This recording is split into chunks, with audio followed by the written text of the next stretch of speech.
Hi, this is Alken. Welcome back to my channel.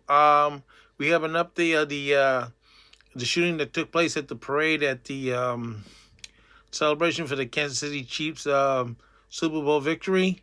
As you know, there was two individuals involved, but they did such a massive shooting that about 21 people were injured. One of them passed away. We had one update on that situation. Taylor Swift, is dating one of the players. Had made a sizable donation to the family of the deceased through GoFundMe. So if you have a chance, go find that person uh, on the GoFundMe and help that family out. So I'm gonna read you what the Kansas City Stars said about the incident so far, and it's gotten some the anti-gun censorship people pissed off because the way these two clowns were shooting, you would think AR-15s were involved in something like this, but no, they had two handguns. They were shooting at each other indiscriminately. They didn't care who they were shooting at, and that's why 21 people got hit, including children that had to be sent to hospitals, different places. They tried to get away, and all hell broke loose. But some good Samaritans were able to tackle some of the gunmen until or all of them until the police arrived. I'll tell you what the Kansas City Star said about the situation. They said, "Quote: Two teams face gun and resisting arrest charges in mass shooting at Chiefs rally." This is by Katie Moore. In case you want more information, you can write to her on her email at KAM, well, KA Moore at KansasCityStar.com. So charges have been filed against the two juveniles in the mass shooting that killed one woman and wounded 22 others Wednesday. So there was one more victim at the Kansas City Chiefs victory rally at Union Square.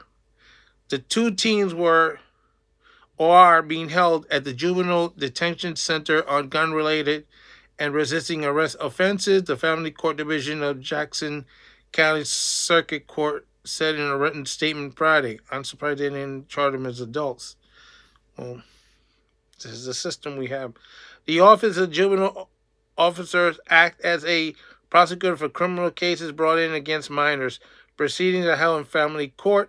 Police documents support criminal charges against the juveniles, such as probable cause statements, are not publicly available in family court cases. Among the other information, the names of the defendants are not made public because they're not being charged as adults. Depending on the seriousness of the criminal charges filed in family court, juvenile defendants may face a mandatory certification hearing to determine whether they are going to be tried as adults. Such offenses required a mandatory certification, including first-degree assault and murder. And we know that a person did die from the shooting. So Jackson County Prosecutor Jean Peter Baker said her office is working with juvenile court officers in the case. Though we have not overseen or supervised the juvenile officers, we will work closely with them, Baker said in a statement. We expect to be at future hearings regarding these individuals who were charged today in family court. We will continue to work closely with all authorities as the investigation continues. Kansas City Police Chief Stacey Graves said that she was grateful charges have been filed. Our investigators have poured themselves into this investigation, and it continues, she says in a statement posted on social media. We will not relent until everyone who may have played a part in these crimes is apprehended so that they may be punished to the full extent of the law. So we don't know if there's more people involved, but we only have two so far. Kansas City Mayor Quinton Lucas thanks police, juvenile court officer, and the Jackson County Prosecutor Office for the first set of charges. We know more investigation and potential further charges are ahead as we pursue justice for all impacted, he said on X, formerly known as Twitter. The shooting unfolded around 2 p.m. Wednesday as thousands of Chiefs fans were celebrating the team's Super Bowl victory against the San Francisco 49ers. Shots on the west side of Union Station sent throngs of people running for cover. Yes, throngs. I didn't write that part or mispronounced it.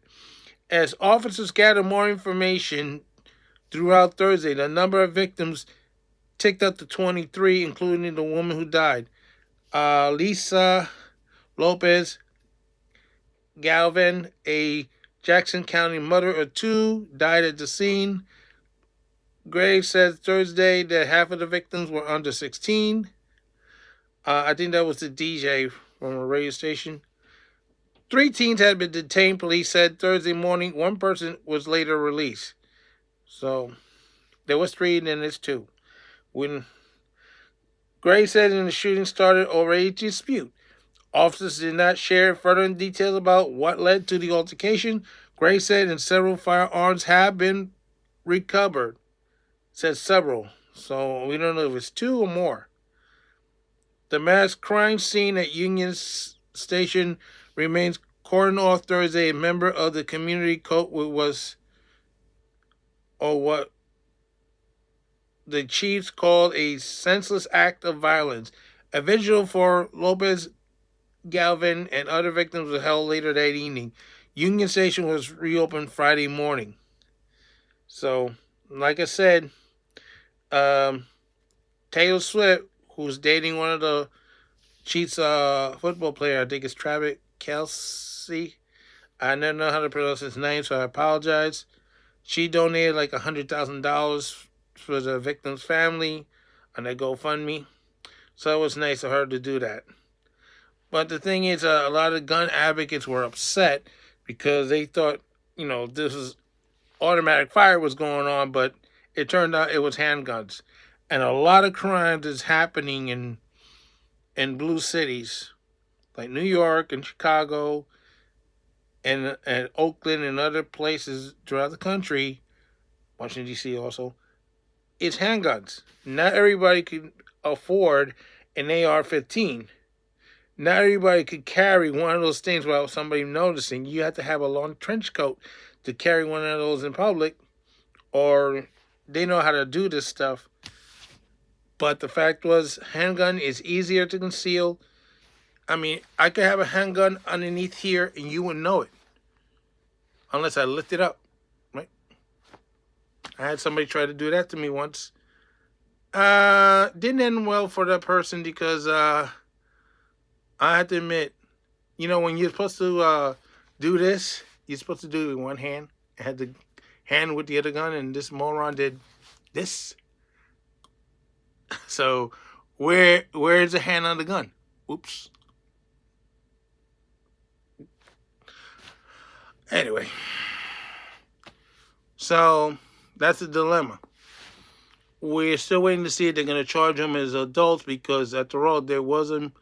One of the people died, so that's a murder, a homicide.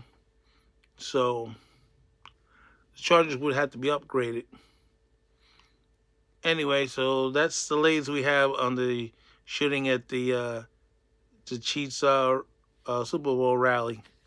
I just wish it didn't happen, and my condolences to the family of the deceased. We had a loss of our family.